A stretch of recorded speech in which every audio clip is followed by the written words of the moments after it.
নমস্কার, কাজের kitchen and কুকিংয়ে সবাইকে স্বাগত জানাই। তো আজকে যে রেসিপিটি বানাবো সেটা একটা নিরামিষ রেসিপি।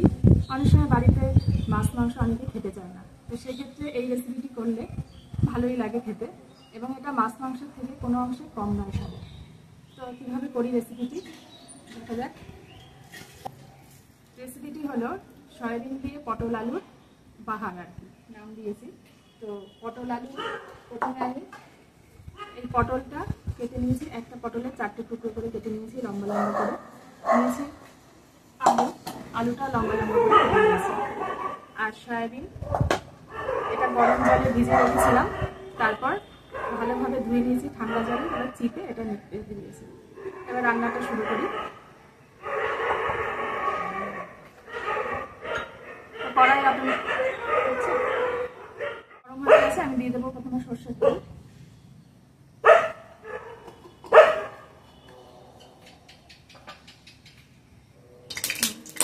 সয়াবিনটা আমি ভেজে নিচ্ছি।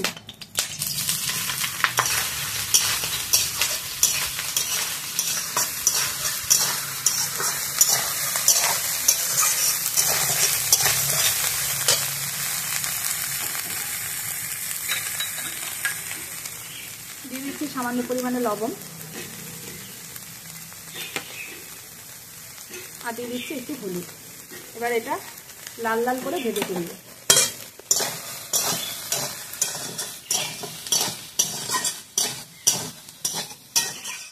জিরে, আদা, লঙ্কা, গরম মশলা পরপর বেটে নেব।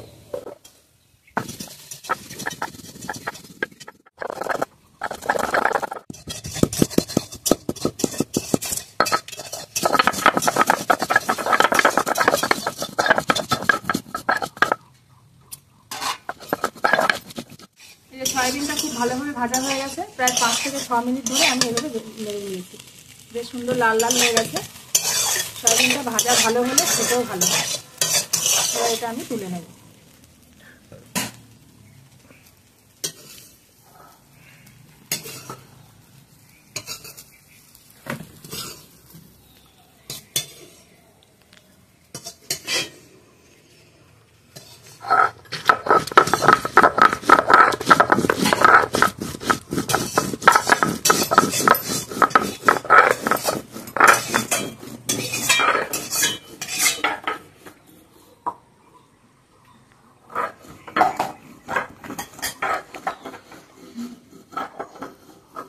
আর একটু সরষের তেল দিয়ে দেবো।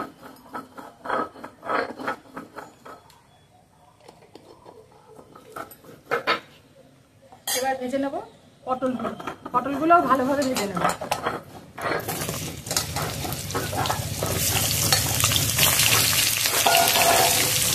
পটলটা খুব সুন্দরভাবে ভেজে নেব।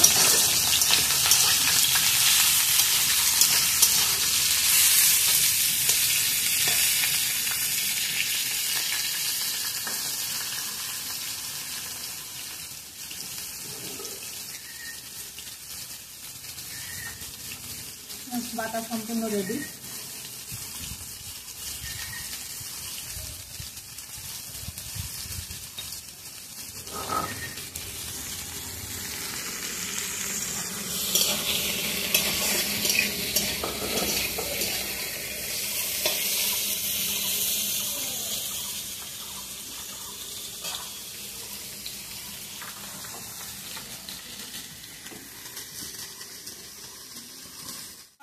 একটু লবণ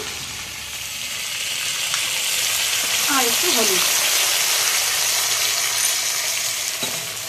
এবার এটাও খুব ভালোভাবে লাল লাল করে ভেজে তুলে নেব। এই রান্নাটা খেতে খুবই ভালো লাগে, তবে ঠিক এইভাবে রান্না করতে হবে, আলাদা আলাদা করে ভেজে নিয়ে, তাহলে তরকারিটা বেশি ভালো হয় খেতে। সবসময় মাছ মাংস খেতে ভালো লাগে না, তখন এই রান্নাটা কিন্তু বেশ সুন্দর লাগে।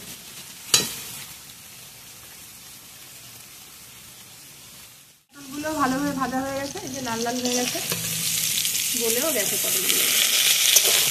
প্রায় 6-7 মিনিট ধরে আমি এটা ভেজে নিচ্ছি। এবার এটা তুলে নিই।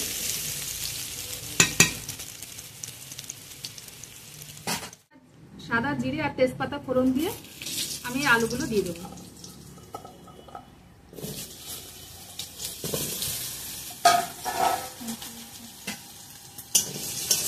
এবার আলুটা একটু লাল লাল করে ভাজবো,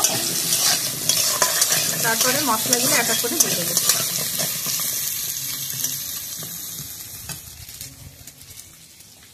দিয়ে দিচ্ছি একটু লবণ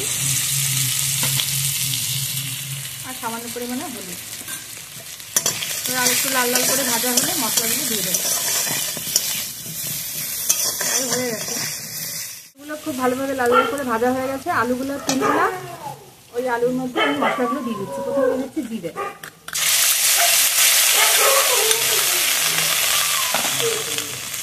দিয়ে দিচ্ছি আদা, লঙ্কাটা একটু পরে দিচ্ছি।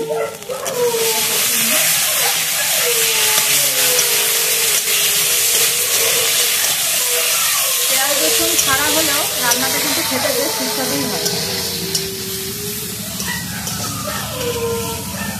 দিয়ে দিচ্ছি শুকনো লঙ্কা বাটা,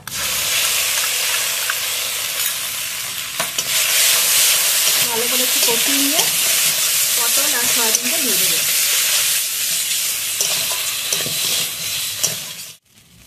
এবার দিয়ে দিচ্ছি পটল আর সয়াবিনগুলো, ভাজা পটল, ভাজা সয়াবিন, ভাজা আলু। এবার সবই মশলার সাথে একবারে একটু কষে নেব। সামান্য একটু গরম জল দিয়ে দেবো।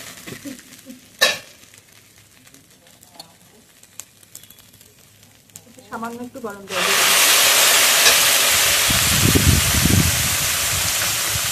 দিয়ে এটা একটু ভালো করে কষিয়ে নেবো একসাথে।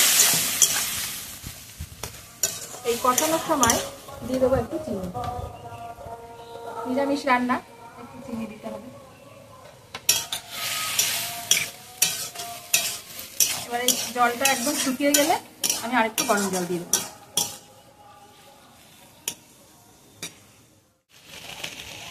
মশলাটার সাথে আলু, পটল, সয়াবিন খুব সুন্দরভাবে কষে নিয়েছি। সুন্দর কষা হয়েছে, দেখতে কতটা ভালো হয়েছে। এবার দিয়ে দেবো পরিমাণ মতো গরম জল।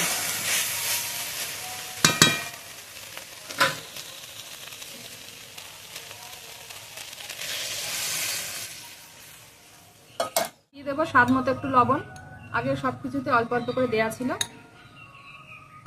আর দিয়ে দিচ্ছি আর একটু হলুদ, খুব সামান্য হলুদ।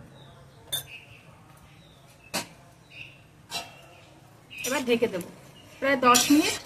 এভাবে ভালোভাবে ঢেকে রাখবো আর ভালোভাবে জ্বালানো। ভালো ফুটে উঠেছে ঝোলটা। এবার দিয়ে দেবো গরম মশলা,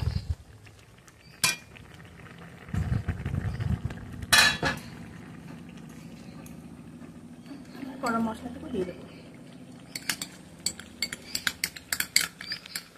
গরম মশলা হাতে বেটে নিলে বেশি খেতে স্বাদ হয়। গুঁড়ো ব্যবহার করা যেতে পারে, তবে বাটা মশলার স্বাদটাই আলাদা।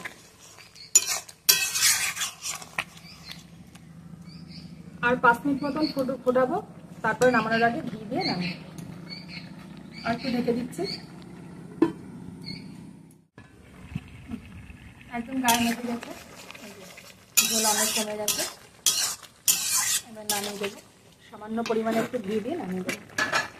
যেহেতু রান্নাটা নিরামিষ, তাই খুবই সামান্য একটু ঘি দিয়ে দিলাম, ফ্লেভারটাও ভালো আসবে। এবার আমি নামিয়ে নিচ্ছি।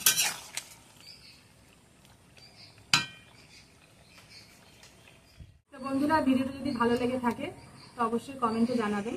তবে রান্নাটা হয়তো দেখে মনে হচ্ছে যে খুবই সাধারণ, কিন্তু খেতে কিন্তু বেশ ভালো লাগে। কাশ্মীরি লঙ্কার গুঁড়ো দিলে যেমন কালারটা খুব টকটকে লাল হয়, আমি জাস্ট বাটা মশলায় রান্না করেছি। এতে হয়তো লঙ্কার গুঁড়ো দিলে আরও বেশি কালার আসতো। হয়তো কালারটার জন্য মনে হচ্ছে টেস্ট অত ভালো হয়নি, কিন্তু সত্যি কিন্তু টেস্ট হয় এটা খেতে। আপনারা বাড়িতে প্লিজ ট্রাই করে দেখবেন, সত্যি খুব ভালো লাগে। তো আজ তাহলে আসি এই পর্যন্তই। নমস্কার।